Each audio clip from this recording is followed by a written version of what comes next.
Maurizio Ferraris is professor of philosophy at the University of Turin and director of Labont, the Laboratory of Ontology. He's a columnist for the Italian newspaper La Repubblica, an editor of several magazines, and I envy him a lot for that. He's got his own TV show as well. Currently, he is a fellow at the Käthe Hamburger Kolleg Recht als Kultur in Bonn, and he was not just merely present at the invention when the idea first came up of a new realism, but also launched it in a manifesto in 2011. And just to give you an idea of his importance in Italy and abroad, that I just heard that in the last 3 years there appeared like 2,000 or 3,000 articles on realism in Italy, also partly because of his work. And just yesterday, if you still get the paper, there was an article on him in the Süddeutsche Zeitung. His numerous works are translated into various languages and include, I just mentioned a few of the English ones: History of Hermeneutics, Humanity Press 1996, Documentality, that came out in 2012. And for our purpose, especially important are the recent English book Goodbye Kant and the Manifesto del Nuovo Realismo. Even with my non-existent Italian, I would say it's a manifest for a new realism that came out in 2012. His general thesis is that new realism is a reaction against the previous anti-realist hegemony, so to say, both in continental philosophy, but maybe also partly in analytical tradition, and via some intriguing concepts that, or personal conceptual personas, I think one can call them, like Foucault or Descant, like these mixtures of like Descartes and Kant. So via these conceptual personas, he suggests some quite intriguing and interesting distinctions between an epistemological and an ontological claim, so between epistemological reality, Realität, as we say in German, and Wirklichkeit, or ontological reality. So let me just give you finally his definition of realism as the belief, so Maurizio Ferraris' definition of realism, the belief that natural objects are independent of our means of knowing them. They are existent or non-existent in virtue of a reality existing independently of us. I'm especially curious about his talk, because yesterday he was like running around with his mobile phone all the time, and I thought he's doing what I usually do instead of working, like sending out emails, but he was taking pictures for his presentation today. So I'm curious about his talk, and thanks a lot for coming. Maurizio.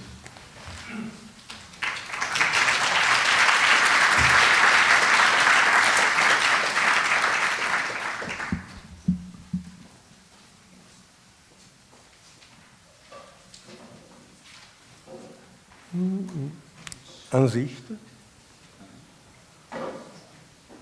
Wondering whether we can make an announcement to shorten the time.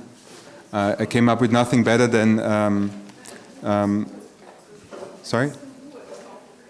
Ruhe. Silence. Okay.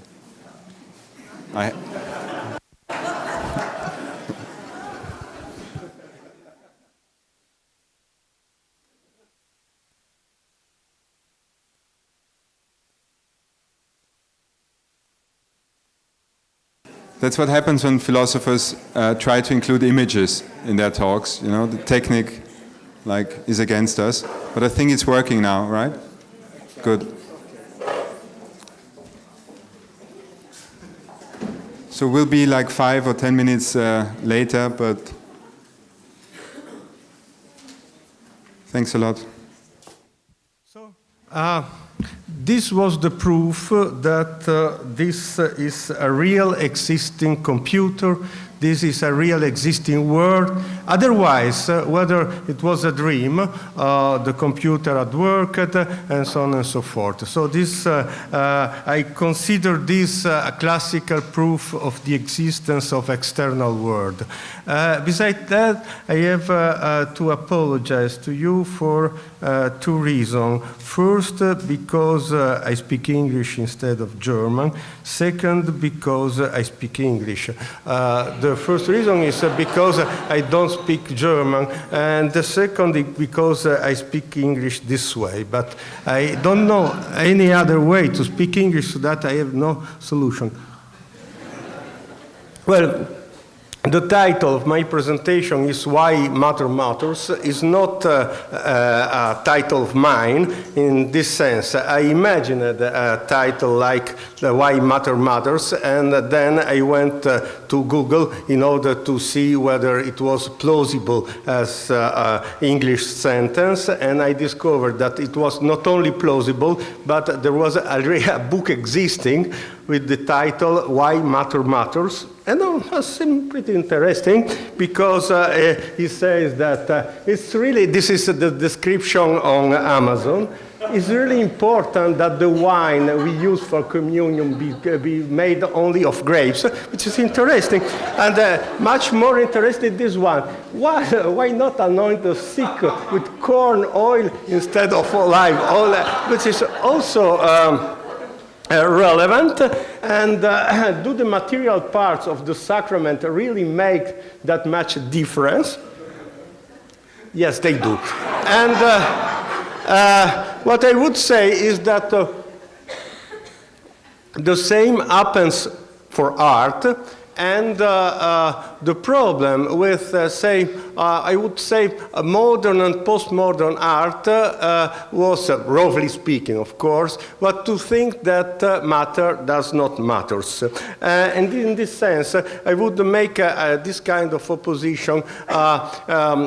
Schelling has already been quoted, and it will be quoted, I believe, other times today. Is the great moment for Schelling now, after decades of oblivion. But he wrote something very relevant. He said that modern philosophy, the philosophy born with Descartes, and culminated, of course, with Hegel, they were good friends, was a negative philosophy, namely a philosophy who denies the existence of the world and thinks existing only the concept.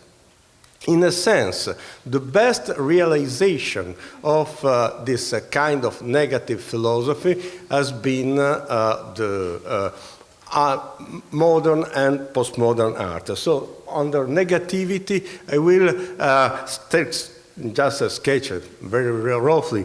Three characters of modern and postmodern art, namely the immateriality, the idea, banally speaking, that matter does not matter, and conceptuality, the idea that a work of art is a work of art because the artist or the critics or the reader or whatsoever says is a work of art.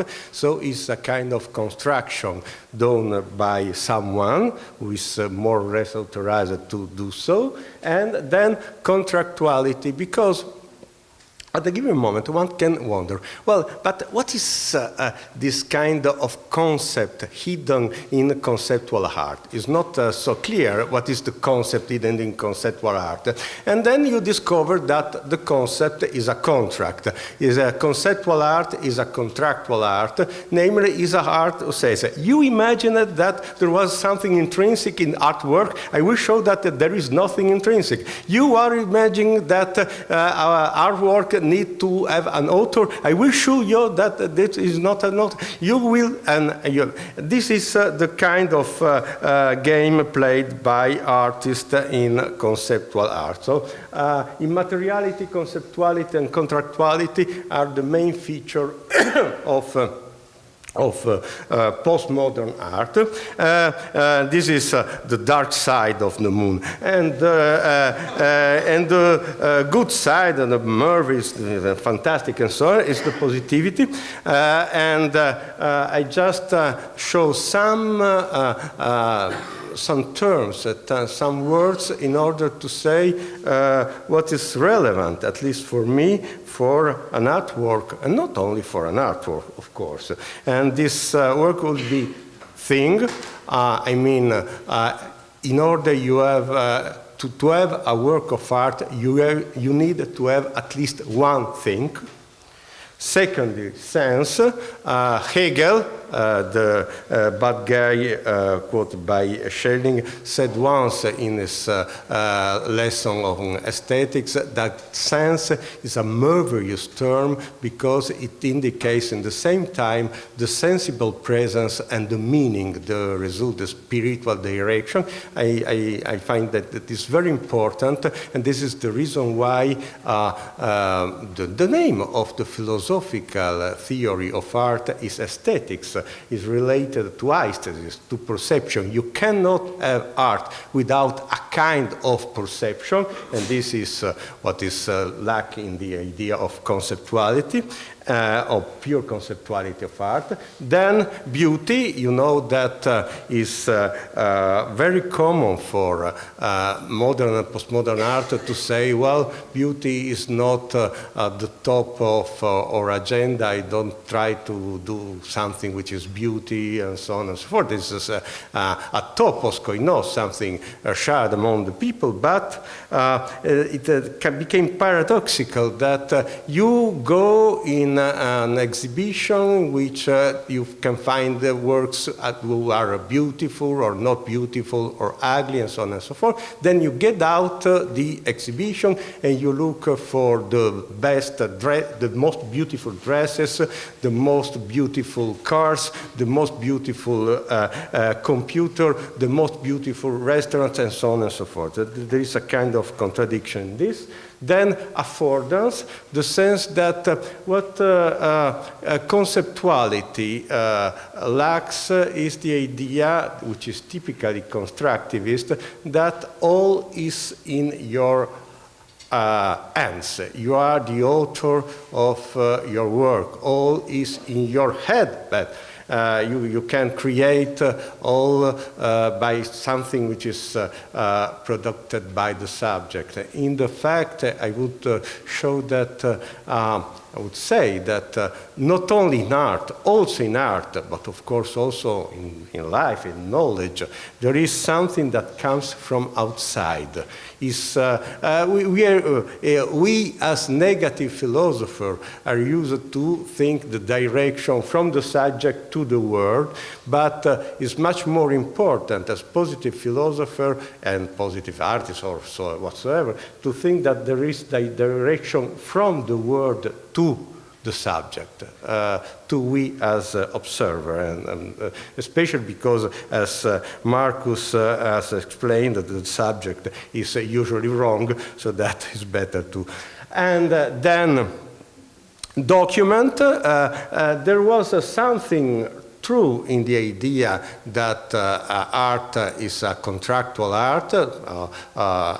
Artwork is a document, but we should understand what is this kind of document, which is a work of art. And finally, there is something which is not positive at all, but is the main character of our epoch, and this the character against which there is a fight, I find, between art and this kind of mobilization, the fact that we are constantly mobilized by some artifact and technological device, and this is the great opponent, the great friend and enemy of art. I suppose you don't understand anything about, especially the last part of my discourse, and this is why I use some images. So first of all, immateriality. Immateriality, well, you know that this is a great philosopher, French philosopher of last century, Jean-François Lyotard, who at the appearing of say, computer, the appearing of the web, even before the web, there was a big exhibition in Paris, Centre Georges Pompidou, and in order to capture the new epoch, the decision was to call it les immatériaux, the immaterial. The idea was that what new technology brings into the world is something immaterial. It was really fitting with the idea that the world is socially constructed, the imagination can construct the world, and so on and so forth. But of course, in order to see how immaterial was the immaterial, it's easy to understand how difficult it is to destroy this immaterial. And for instance, in this moment, I am doing something which is completely illogical from an immaterial point of view. I'm trying to avoid that the computer drops on the ground. And if this was simply immaterial, this activity would make no sense. So there is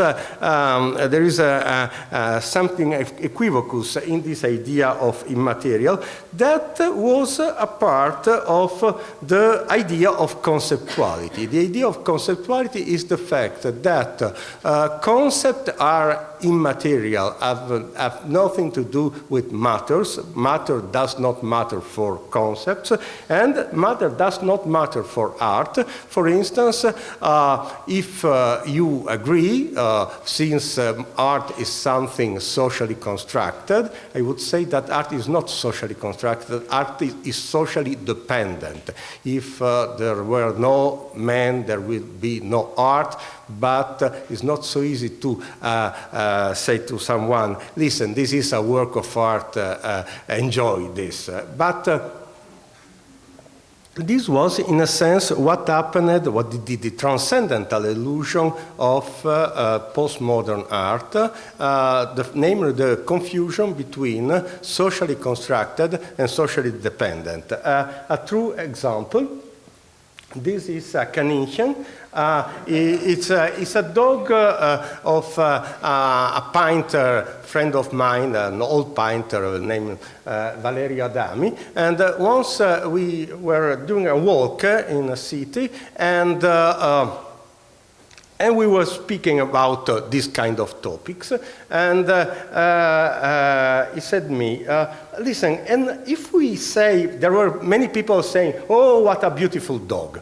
And they said, why don't we say that it had been exhibited at MoMA? People, oh, what a beautiful dog. And my friend, it had been exhibited at MoMA, and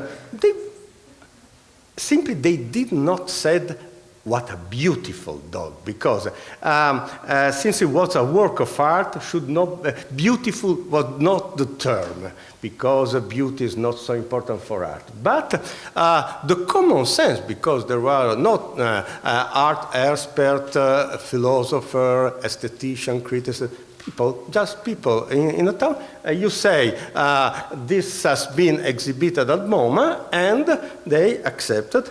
This is the proprietor with the artwork. It has not been exhibited at MoMA. But what is, I would say, philosophically relevant in this? The fact that if you accept that everything can be our artwork, it's like you accept that the fact that 10 euros are 10 euros because you and me believe that they are 10 euros. It's much more complicated because if me and you decide that there are not 10 valid euros, there are plenty of other people who will say, give me the money. I believe that they are 10 euros. So this confusion between social dependence and social construction. And then contractuality. There are plenty, as you know very well, plenty of work of art who consist simply in contract. This is one of the most famous work of art of Catalan, who it happened so. He said, he went to the police saying that an not existing artwork had been stolen in his car. And this is the document of what he denounces, which is really sophisticated, and in two senses.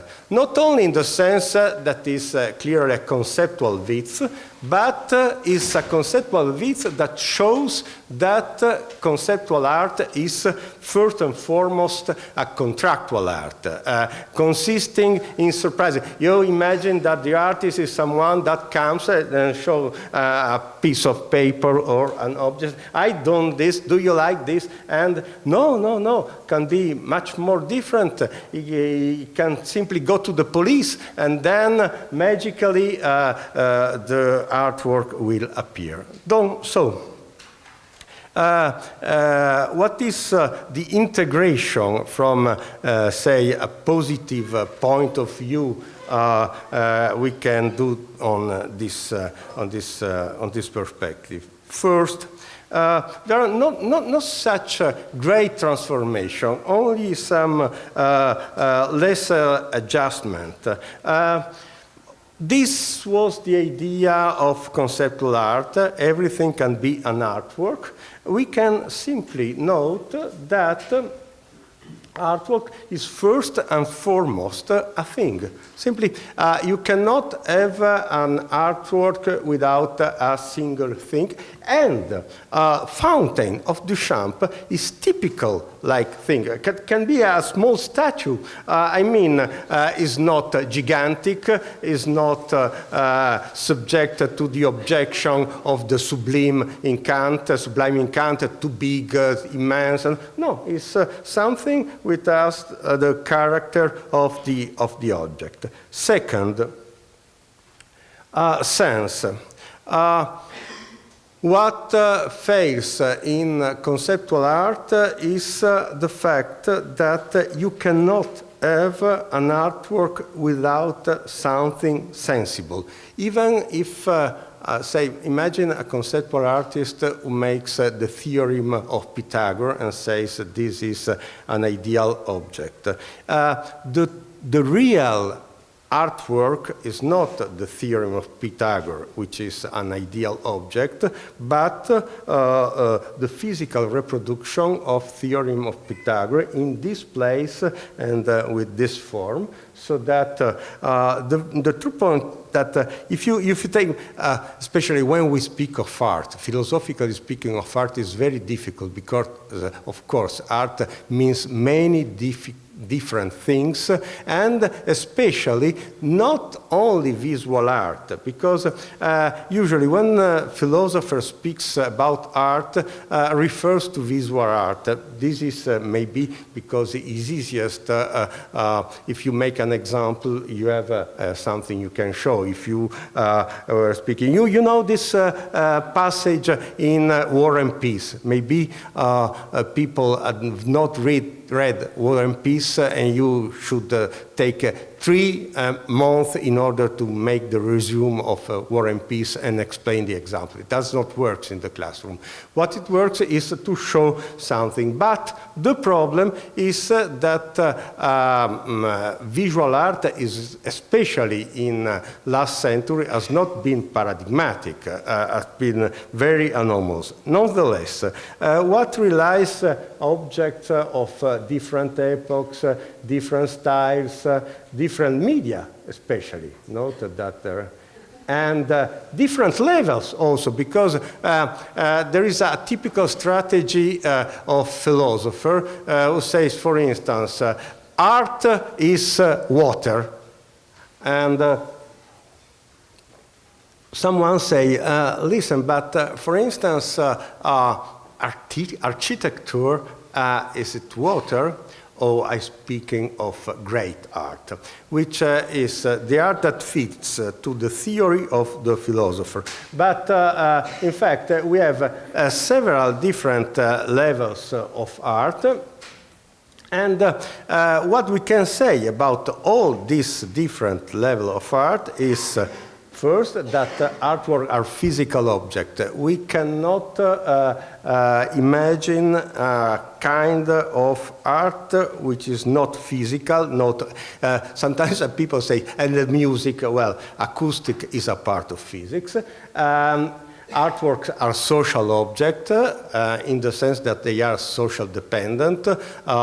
If there were no man, there will be no art, and if there were, for Robinson, imagine that exists only Robinson. For Robinson, there is, so to speak, the reminiscence of art, but not the art. The art begins when you go to the museum and you speak with another. You look. And artworks produce accidentally knowledge. Note that sometimes conceptual art supposes that art is knowledge, and to say that art is knowledge is like to make a compliment to art. No, of course. If I don't know anything about Dublin, to read Joyce could be useful, but if I need to essentially to know something about Dublin, it's better that I use a guide, not Joyce. And artworks produce necessarily emotions. There is always an emotional level in the art, which was so to speak, forgotten. The essential oblivion in conceptual art is the fact that art produces necessarily emotions. Then, about the beauty, there is, of course, this is the point, this is Duchamp. A point I want very much to establish is that the choice of these ready-mades was never dictated by aesthetic delectation. This choice was based on a reaction of visual indifference with the same time, at the same time, a total absence of good or bad taste. In fact, a complete anesthesia. Of course, we can understand this kind of assumption for a kind of art who tries to simply seduce the spectators. By the way, there is an amusing quotation of this kind of art in an artwork which is exposed in the exhibition, and this is the publicity of something. This is the idea of, but when we establish that the type of action that art has to do to the spectator is not this way, we should admit that it's difficult to assume that everything can be an artwork. For instance, this was, as I said before, the dogma of last century art. Say, the object on the left is not an artwork, the object on the right is an artwork. I can put a title, for instance, Desperation in the Morning, and this became an artwork. This can be, of course, we can add some expressive character features in order to manifest the desperation in the morning. But nonetheless, and this was a pure casual transformation of my personal mocha in bone, because the lady who make the waitress, is it, was not able to understand what it was really, and he put this way, which is really very, very expressive. But nonetheless, the paradox is that you cannot say that everything is design. This is bizarre. Reflect on this point. We assume as obvious that everything can be a work of art, but we don't say that everything is a work of design, even though design is a lower level. to art, but if you say, well, this is not design, this is design. It's not a question of quality. It's simply that there is a presumption of beauty that is alleged to the design much more than to the art.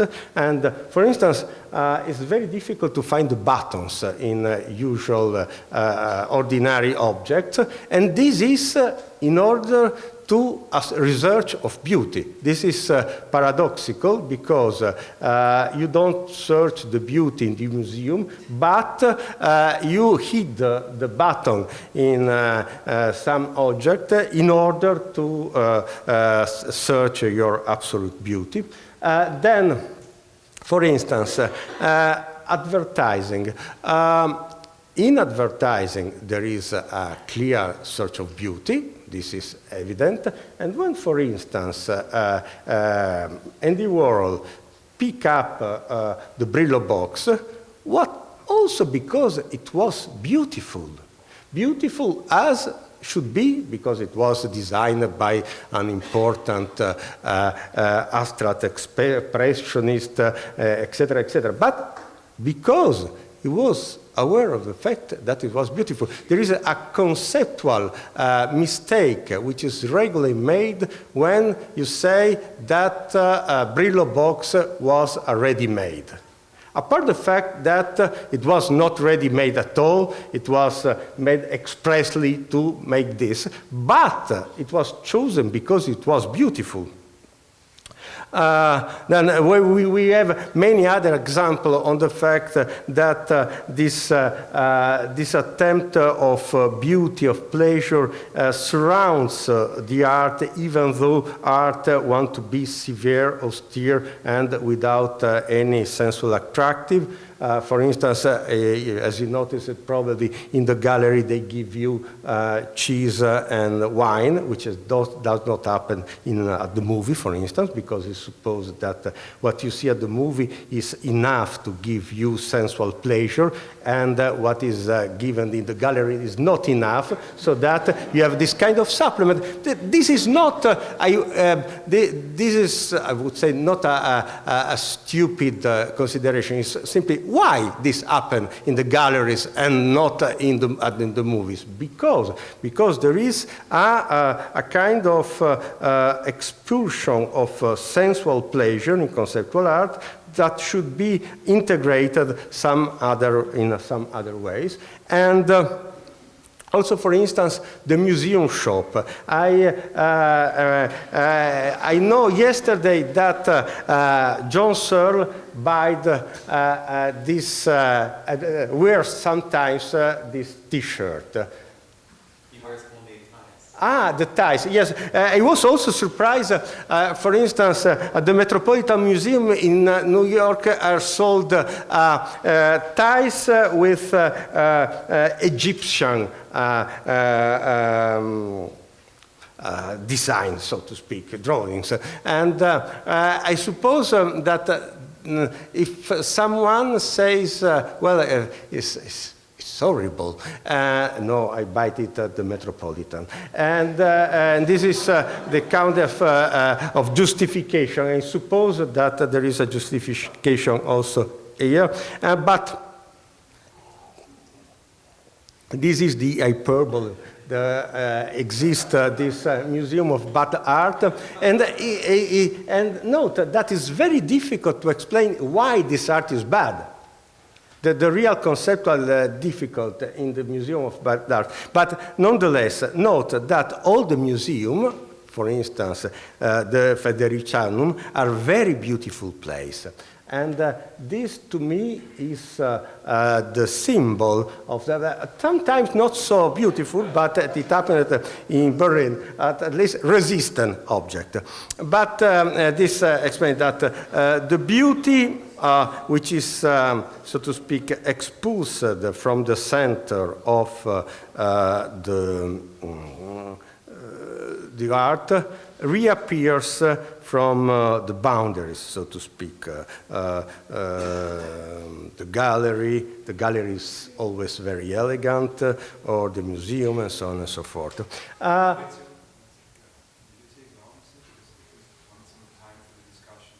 After what I said, I would prefer that will be no discussion. No, no, no, but in order not to take too much time, I will just speak about affordance. And then you can imagine, you can dream of a document and mobilization if you want. But, so the affordance is simply the real positive point topic of my idea of art. And not only of art, but also philosophy. Namely the fact that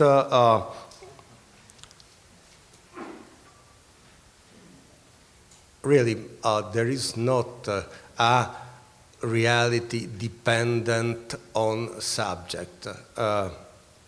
Markus Gabriel said very well that what really depends of us are mistakes. What is good in general does not depend from us. And from who knows? But I would say from the word, the not existing entity for Markus, but is maybe a problem of terminology. I would say what Markus talked about the fact that there are unconscious social objects. In fact, there are plenty of unconscious social objects. For Aristotle, the existence of slave was normal. This means that at a given moment, something appeared, emerged in reality, showing that this was not acceptable. So that something that comes from outside. And this also is the most normal experience which is described by the art. Something comes from outside. Not only at the beginning of Homeric poems in which you call the god who should give you the inspiration, but the fact that something, so to speak, artistic is hidden in reality and can appear coming out from reality. And this is my only aesthetical experience in all my life of an aesthetic affordance. This was 2 years ago in Athens. Maybe you recognize the place close to the Parthenon. There is, it was early in the morning, and there was this OVS supermarket, now no more existing, but the sun touched the OVS supermarket. Then creates this kind of mystic ray, rose mystic ray, who cross the place and the taxis and goes to this church, and finally, like a kind of epiphany, absolute epiphany, orthodox and mystic, illuminates the church. This is a banal optic phenomenon produced by a no more existing OVS supermarket in Athens, but something emerging from outside. And I would say this is the fundamental character of art as of reality. Many thanks for your passions, I hope. Thank you.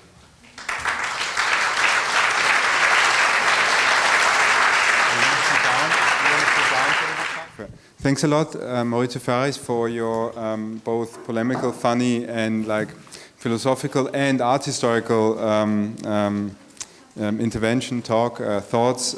Maybe I start in this direction, but like from the back to the beginning. I don't want to enter too much in a kind of art historical debate, because this afternoon, actually, that's very good that you mentioned this exhibition curated by Lyotard on les immatériaux, because Robin Mackay is going to give a talk, like especially about this. So we're going to continue discussing that. I would rather focus on something else. You mentioned the conceptual. So I would agree with you that we might be in something like a post-conceptual stage, but I would read it in a different way, or it has been read in a different way. Not that we just simply got over it and now we're doing something very similar, different again, but like that all art is post-conceptual in a way. So like we're in post-conceptual, but like even in non-conceptual art today, you cannot exclude or completely wipe out this element. After everything that happened within art history. So, but instead of, like I just mentioned, that not in order to get into an art historical debate, which I'm not the best person to do, but rather to ask you a philosophical question. How do your thoughts that you presented today, how do they go together with the question of materiality and materialism? Because your position is a realist one. So, and the strong claim that you mentioned at the beginning and also towards the end is a kind of prevalence of ontology over epistemology, or like that there is no, that reality is not dependent on the subject. So my question is basically, how would you account for aesthetics? Because you talked about sense, you talked about beauty. Interestingly, on the light side of the moon, you didn't talk about matter. So my question would be like, how does matter come into play? And yeah, so that's because if the artwork is not just conceptual but post-conceptual in your understanding, its materiality gets a new importance, and you did not. Maybe you can extrapolate a bit on that. Well, many thanks. I don't believe that there is an alternative between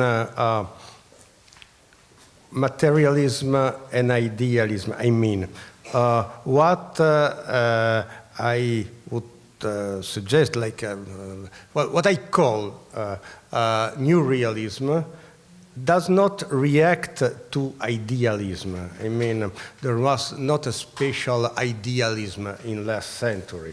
It was an hyper-constructivism, the idea that everything is socially constructed. Even the virus, like in the famous example that Rames II could not die of TB because TB was discovered in 1882. This was written by someone, and this was a kind of hyper-constructivism, not a kind of idealism. This is the first point. Second point, I distinguish level of objects. I agree with Markus, who says that Husserl is right in saying that the category of object, Gegenstand, Überhaupt, makes no sense. But I consider that it makes so much sense to make the difference between natural objects, social objects, ideal objects, and artifacts, for instance. They all have some different property. And if you say that something is a social object, for instance, an artwork, you are saying something relevant that makes a difference from a natural object. You suppose that there was a kind of human intentionality hidden in this kind of object that does not exist in a stone on a river. So, what I would say, first, I don't want to say that all conceptual art was a mistake. It was a way, it was necessary to be it's not necessary to art to work this way, but it's not necessary to go up to the end of this way, also because the kind of adjustment I proposed are perfectly compatible with what we see for instance, in this exhibition. By the way, unfortunately, in mobilization, I had some of the works exposed in this exhibition, but fortunately, there is the exhibition so that you can see the works, and it's not so important. For instance, just to explain very clearly what I was saying. There was an epoch in which people, usually philosophers, says Inuit has 10 words for white, so that they construct 10 different kinds of white. My idea is that, of course, Inuit have 10 kinds of white, but this depends from the fact that they have to match so many white in North Pole that they are able to distinguish this difference that exists not in their eyes or in their head, but in the world. In the world exist 10 kind of different kind of white. This was not constructed by the mind of the Inuit. It was constructed by the external world in North Pole. We have time for one or two questions from the audience. Yeah. I can. Just a very short question.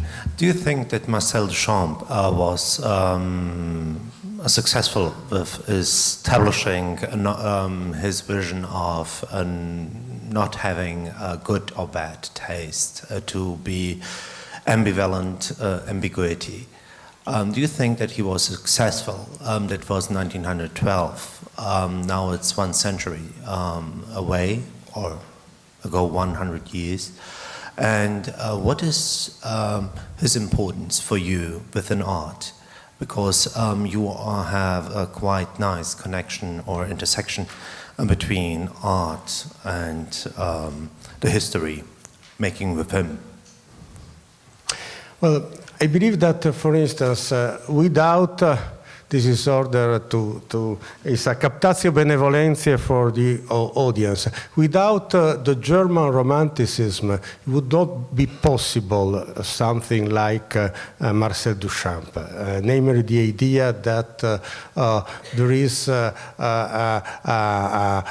Geist which is much more important than the simple appearance of object. This kind of conceptuality was what is in a sense what is ironical is that the man who decided of putting Duchamp fountains in its own gallery, it was because he found it beautiful. So that there is always something very ambiguous. I would say, well, it's not so beautiful, but if we completely realize the Duchamp project of putting Duchamp not in a gallery but in a street, it was not. It's better a museum or a gallery for fountain. It's necessary. I would say it's intrinsically necessary for fountains to be fountain that is in a gallery or in a museum, and this is also Duchamp assumption. But if this also Duchamp assumption, we should reflect on the thesis that beauty is not relevant, because usually galleries and museums are beautiful, so that if it is intrinsically necessary to the ready-made to be put in a beautiful house, a beautiful museum, a beautiful gallery, so the idea of the irrelevance of beauty becomes problematic. Yeah. We started a few minutes late, but now it's exactly 1:30. So I'm just asking, is there any more question? Because I'll have, again, the last question, I guess. I thank you for the lecture. Also, I must say, I find it very irritating, especially your need of existence of the thing in art.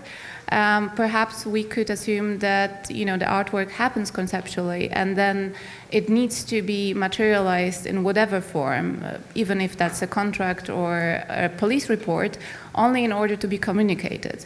And that would be the only ground in which I could agree with you, but that would be when one would want to see art as a figure of speech. So, well, to link back, I don't know, to Benedetto Croce, and to see aesthetics as a part of linguistics. But otherwise, you know, as a very singular experience, it does not need a thing. Could you reflect on that? Yes, and you will reflect on the fact that art requires things. I will reflect on this point and you on the other, okay? Yeah, otherwise you seem dogmatic.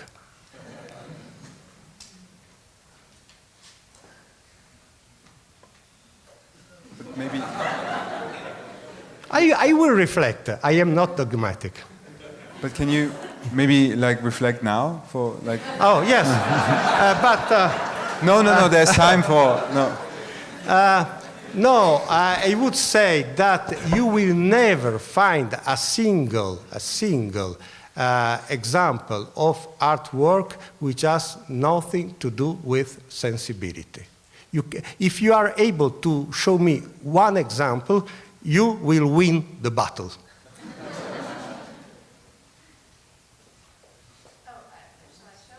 Yes, please. Well, my point was that, you know, in order to communicate, you do need an object. So if I would want to show something to you, I would need to communicate. So yes, in this particular sense, I would need a thing in order to communicate. But if I would not have a need of communicating, then perhaps I would not need an object. Well, I'm pretty convinced that in a telepathic world, there will be no artworks.